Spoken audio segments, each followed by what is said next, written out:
ਜ਼ੇਰਾਂ ਜ਼ਬਰਾਂ ਤੇ ਸ਼ੱਦਾਂ ਮੱਦਾਂ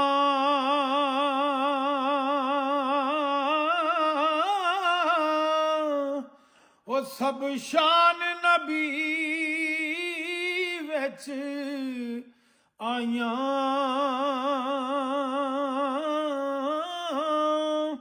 ਪਰ ਆਮਾਂ ਲੋਕਾਂ ਖਬਰ ਨਾ ਕਾਈ ਤੇ ਖਾਸਾਂ ਰਮਜ਼ਾਂ ਪਾਈਆਂ ਤੇ ਕੁੱਲ ਨਬੀ ਮੁਹਤਾਜ ਉਹਨਾਂ ਦੇ ਕੁੱਲ ਨਬੀ ਮੁਹਤਾਜ ਉਹਨਾਂ ਦੇ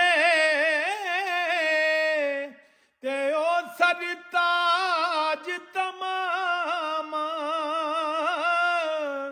ਆਲ ਸਮੇਤ ਮੁਹੰਮਦ ਬਖਸ਼ਾ ਉਹ ਹੁਣ ਦਰੂਦ